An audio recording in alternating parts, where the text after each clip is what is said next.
আমরা ভালোই থাকি, খারাপ থাকে ইসলাম বিরোধীরা, খারাপ থাকে কোরআন বিরোধীরা, খারাপ থাকে শয়তানের দোসরেরা, খারাপ থাকে শয়তানের চালাচামুন্ডারা। ওদের দুনিয়াও শেষ, আখেরাতও। দীর্ঘ 15 বছর পরে কাপাসিয়ার মাঠে উন্মুক্ত ভাবে কথা বলছে। হিসাব একজনের কাছে আছে জমা। তবে শয়তানের ছাড় দুনিয়াতেও নাই, আখেরাতেও। যারা নেককার সব সময় এরা শান্তিতে থাকে। কার কথা? এরা জেলখানাতেও শান্তিতে থাকে, এরা যে কোনো জায়গাতেই শান্তিতে থাকে। ইন্নাল আবরার আলাফি নাঈম, দুইটা তাকিদ। নিশ্চয় ইন্নাল আবরার আলা ফি নাঈম, সব সময় নিয়ামতের ভিতরে থাকে। ওয়া ইন্নাল ফুজ্জার আলা ফি জাহিম। আল্লাহ যেন আমাদেরকে নেককার হওয়ার তৌফিক দান করে। নতুন নতুন বাংলাদেশ, যে বাংলাদেশে আমরা নিঃশ্বাস নিতে পারছি। 12 জায়গায় আমার ফোন রেকর্ড হতো, 12 জায়গায় কথা বলা যেত না, ধরা যাবে না, ছোঁয়া যাবে না, বলা যাবে না কথা। রক্ত দিয়ে পেলাম শালার এমন স্বাধীনতা। বলা হয় কোন দলীয় না, অবশ্যই দলীয়। আমরা সব মুসলমান, আমরা ইসলামের দলে থাকবো। যারা ইসলামকে পছন্দ করে তাদের সাথে থাকবো, ঠিক কিনা? কিসের দলহীন? মুসলমান কোনদিন দলহীন থাকতে পারে না। আমাদের দল ঠিক করে দিয়েছেন কে? আল্লাহ ঠিক করে দিয়েছেন। তো নির্দলীয় কেন বলেন? নির্দলীয় তো বলবে শয়তান। শয়তান যখন যেখানে তখন সেখানে, যখন যেই রূপ তখন সেই রূপ, ঠিক না বেটি? আমাদের একটাই রূপ, লা ইলাহা মুহাম্মাদুর। এই জন্যই আমরা হিন্দুদের মন্দির পাহারা দেই। আমরা কোন মানুষের উপর আক্রমণ হতে দেই না, কারণ আমার আল্লাহ বলেছেন আমি যেরকম সবার জন্য সমান, আমার দল যারা করবে তারাও সবার জন্য সমান অধিকার ইনসাফ কায়েম করবে। এক দলই নজির স্থাপন করেছে, তাদের কর্মীরা দিন রাত জেগে হিন্দুদের মন্দির পাহারা দিয়েছে। আর যারা লুট করেছো, যারা লুটের সংস্কৃতি দহন করেছো, তোমরা কখনো মুসলমানের বন্ধু নও, তোমরা কখনো ইসলামের বন্ধু নও, মানুষের বন্ধু নও। কোন জালেমকে আল্লাহ দুনিয়াতে রাখবেন না। আমরা জুলুম করব না, রাজি আছেন তো? দেখি কারা কারা রাজি নাই, হাত তুলে। এবার হাত তুলে দেখান কারা কারা জুলুমের বিরুদ্ধে দাঁড়াবেন, হাত তুলে। আল্লাহ হাতগুলো কবুল করেন, আল্লাহ হাতগুলো কবুল করেন। হাতগুলো নামাই। তোমার স্লোগানের তেজ নাই বেশি, আরো জোরে দাও।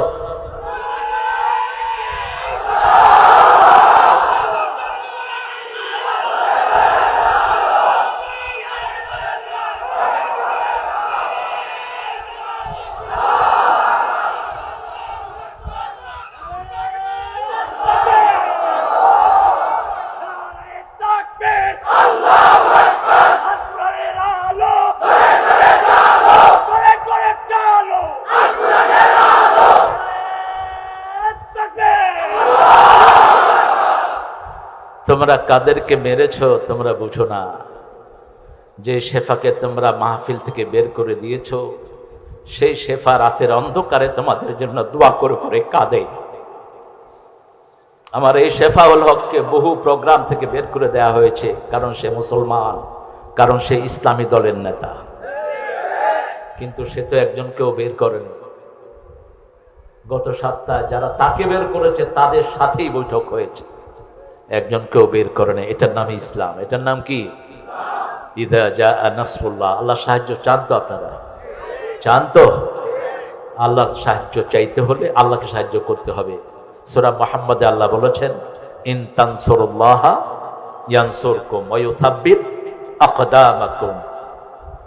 তুমি যদি আল্লাহকে সাহায্য করো, আল্লাহ তোমাকে সাহায্য করবেন। আল্লাহ তোমাদের পাকে মজবুত করে দিবেন। কোত্থেকে হঠাৎ করে 1 ঘন্টা আগেও যিনি জানেন না তিনি ভেগে যাবেন। তিনি কোরমা পোলাও অনেক খাওয়া আয়োজন করে রেখেছেন, ভালো করে খাবেন। আল্লাহ কয় না, সিদ্ধান্ত আমারটা হবে। বারবার জমিন থেকে মোল্লাদেরকে উৎখাত করতে চেয়েছিস, মোল্লারা থাকবে, তুই জমিন থেকে উৎখাত হয়ে যাবে। তুই শুধু উৎখাত হবি না, তোর 14 গোষ্ঠী উৎখাত হয়ে যাবে। এমন অবস্থা হবে ইঁদুরের গর্ত খুঁজে পাবি না পড়ানোর জন্য। এক আল্লামা বলেছিলেন, আমি দেখছি উত্তর গগনে কালো মেঘ জমেছে। ইত্তাকু ফিরাসাতাল মুমিন ফাইন্নাহু ইয়ানজুরু বিনূরিল্লাহ। মুমিনের দূরদর্শিতা থেকে বাঁচো, তারা আল্লাহর নূর দিয়ে দেখে, তাদের চোখের মধ্যে আল্লাহর নূর থাকে। কিভাবে বললেন কথাগুলো? এমন অবস্থা হবে মামু বাড়ি দিল্লি গিয়ে পড়বা, আর কোথাও জায়গা হয়নি। কোথায় কোথায়? কিভাবে বললেন? কিভাবে বললেন? এই আল্লামার সাথে আমার জীবনের প্রায় 40-45টি বছর কেটেছে। রাতে দিনে আমি তাকে দেখেছি। দিনে মাহফিল, রাতে তাহাজ্জুদের নামাজে দাঁড়িয়ে থাকতেন আল্লামা। আল্লাহ তার কবরকে জান্নাতুল ফেরদাউস বানিয়ে দিক। আল্লাহ তার জীবনের গুনাহগুলো মাফ করে দিক। আমরা ওই ভাইদের জন্য মনের ভিতর কোনো ঘৃণা রাখি না, বুক ভরা ভালোবাসা রাখি। তোমরা কোরআনে আসো, ইসলামে আসো, আল্লাহকে সেজদা দাও, আল্লাহর জমিনে আল্লাহর গোলাম হয়ে যাও। ঠিক না ঠিক?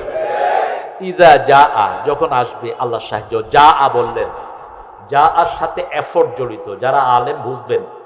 যা আ বলা হয় মানুষের জন্য, আর আল্লাহ যখন কিছু আনান, আল্লাহ আতা বানান, আতা শব্দ ব্যবহার করেন। ও আম্মা মান উতিয়া কিতাবাহু বিয়ামিনিহি ফাসাউফা ইউহাসাবু হিসাবাই ইয়াসীরা। আতা মানে হলো যেটা আসতে কোনো কষ্ট হয় না, অর্থাৎ বিনা পরিশ্রমে হয়ে যায়। আল্লাহ রাব্বুল আলামিন দুর্বলতার ঊর্ধ্বে, কষ্টের ঊর্ধ্বে, ইদা আরাদা শাইয়ান আন ইয়াকুলা লাহু কুন, বলা মাত্রই ফায়াকুন হয়ে যায়। ইল্লা মান আতাল্লাহা বিকলবিন সালিম। কিন্তু মানুষ যখন কোনো কিছু অর্জন করতে যায় তখন কষ্টের দরকার আছে না নাই? অসংখ্য কষ্ট। মান জাআ বিল হাসানাতি ফালাহু আশারু আমসালিহা। একটা ভালো কাজ যে করবে 10টা নেকি তাকে দেয়া হবে। ভালো কাজ করার জন্য মনে ইচ্ছা করতে হবে, জায়গায় যেতে হবে, ওযু করতে হবে, ভালো নিয়ত করতে হবে। ঠিক না ঠিক? তারপরে কি পাওয়া যাবে?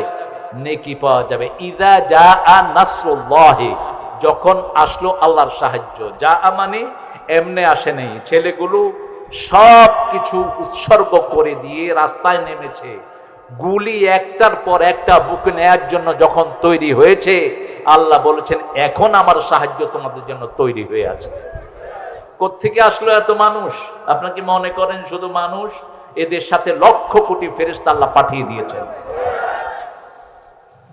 আল্লাহ রাব্বুল আলামিন বদরের যুদ্ধের কথা কোরআন শরীফে উল্লেখ করেছেন। আনতুম আযিল্লাহ, তোমরা ছিলে অপমানিত। সাহায্য করছেন কে?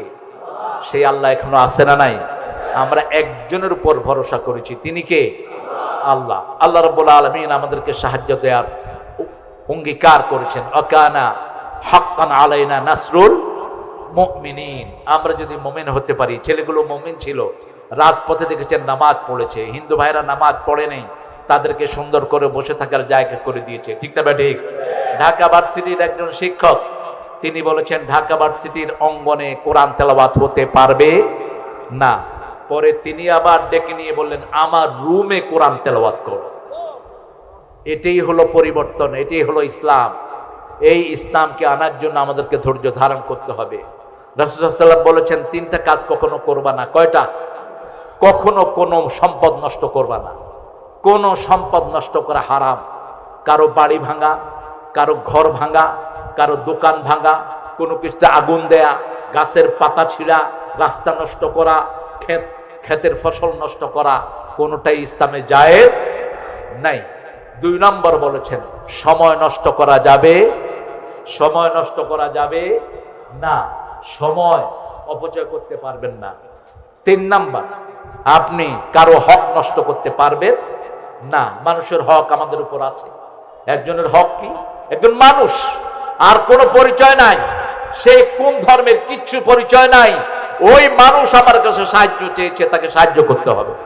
ওই মানুষের মুখে খাবার নাই, তাকে খাবার দিতে হবে। রাসূলুল্লাহ সাল্লাল্লাহু আলাইহি ওয়াসাল্লাম বলছেন ওই লোকটা মুমিন না যে লোকটা পেট পুরে খেলো আর তার প্রতিবেশী না খেয়ে থাকলো। প্রতিবেশী হিন্দু কি বৌদ্ধ এই কথা ইসলামে বলা হয়নি। প্রতিবেশী তাকে খাওয়া দিতে হবে, এটা কার হুকুম? এখন আমরা ইসলাম চাই, আমরা কি মানুষের ভালোবাসা চাই না বিরোধিতা চাই? ভালোবাসা যদি চান কার উপর আক্রমণ করবেন না, প্রাণের শত্রুর উপরও আমরা আক্রমণ করব না। নির্দিষ্ট এজলাস আছে, নির্দিষ্ট সিস্টেম আছে, সিস্টেমে বিচার হবে, ঠিক না? ঠিক। রাসূল বলেছেন বিনা বিচারে যারা কাউকে মারে, কোন বিধর্মীকেও যদি কেউ বিনা বিচারে মারে সে জান্নাতের গন্ধ পাবে না। ইসলাম আমাদেরকে সেটা শিক্ষা দেয়নি। আমার ভাইকে, আমার ভাগ্নিকে শহীদ করা হয়েছে। আমার ভাগ্নি জামাইকে 8 বছর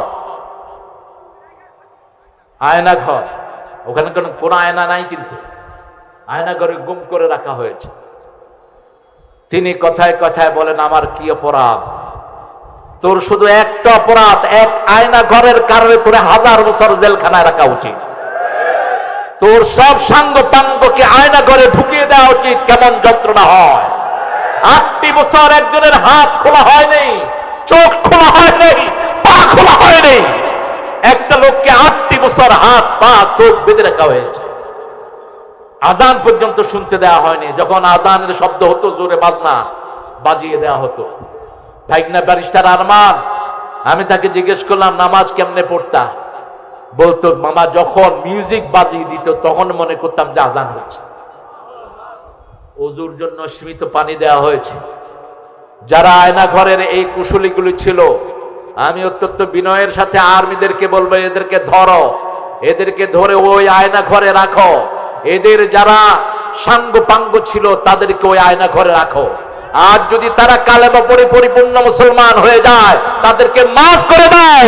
ইসলামের উদারতার চেয়ে বড় উদারতা পৃথিবীর কারোই।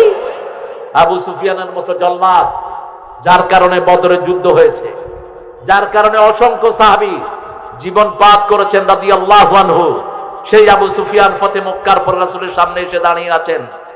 রাসূল সাল্লাল্লাহু আলাইহি ওয়াসাল্লাম বললেন ইয়া আম্মি, হে আমার চাচা। আবু সুফিয়ানের চোখে পানি। আমার কাছে কি ব্যবহার আশা করেন? আবু সুফিয়ান বলছেন রাদিয়াল্লাহু আনহু, কোন হত্যাকারী জেনারেল বিজয়ের পরে এত সুন্দর ব্যবহার করেছে আমি জানি না। বলছে চাচা আপনাকে মাফ করে দিলাম। আবু সুফিয়ান ঝরে কাঁদছেন। রাসূল সাল্লাল্লাহু আলাইহি ওয়াসাল্লাম বলেন শুধু আপনাকে না, আপনার ঘরে যারা ঢুকবে তাদেরকেও মাফ করে দিলাম। আবু সুফিয়ান পড়লেন লা ইলাহা ইল্লাল্লাহু মুহাম্মাদুর রাসূলুল্লাহ সাল্লাল্লাহু। কি অপরাধ ছিল আল্লামা দেলোয়ার হোসেন সাঈদীর? বলেন তো কি অপরাধ ছিল? কতটা বছর জেলখানায় থাকলেন? কতটা? 13টি বছর জেলখানায় থাকলেন। একটা ভালো বিছনাও দেওয়া হয়নি, একটা বালিশও দেওয়া হয়নি, জায়নামাজও দেওয়া হয়নি। জেলখানার কয়েদিরা 6টা কম্বলকে একসাথ করে ওনাকে ছোট্ট একটা বালিশ বানিয়ে দিয়েছেন, আর ওনাকে বিছনায় একটা কম্বল পাতিয়ে দিয়েছেন। এভাবে এই লোকটিকে পয়জন দিয়ে হসপিটালে তাকে দুনিয়া থেকে বিদায় করা হয়েছে। আল্লাহ তার কবরকে জান্নাতুল ফেরদাউস বানিয়ে দিন। আমরা আজকে এখানে যারা এসেছি, যারা কারো বাড়ি ভাঙতে যায় তাদেরকে ধরেন, তাদেরকে মারেন, হাত পা ভেঙে তাদেরকে প্রশাসনের হাতে তুলে দেন।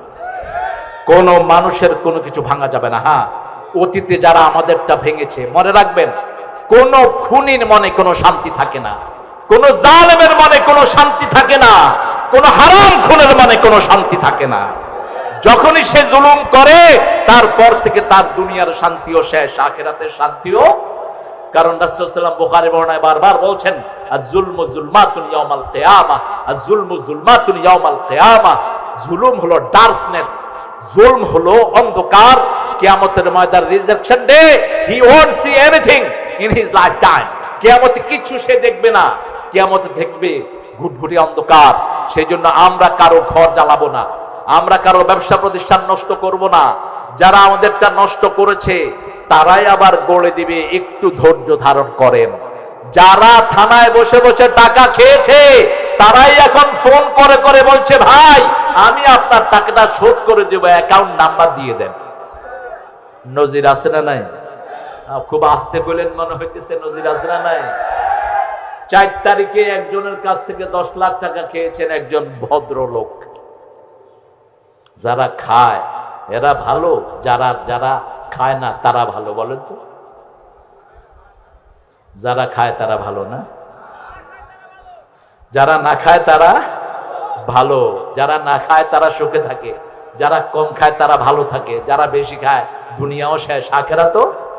10 লাখ টাকা নিয়েছে সে। আমাকে কালকে এসে বলছে, এখন উনি ফোন করে আমাকে বলছে আপনার অ্যাকাউন্ট নাম্বারটা দেন, আমি টাকাটা পাঠায় দেই। হিসাব কার হাতে? কার হাতে হিসাব? আমরা কোনো জালেমকে প্রশ্রয় দেব না। আমরা মানুষের ভালোবাসা নিতে এসেছি, মানুষকে ভালোবাসা দিতে এসেছি।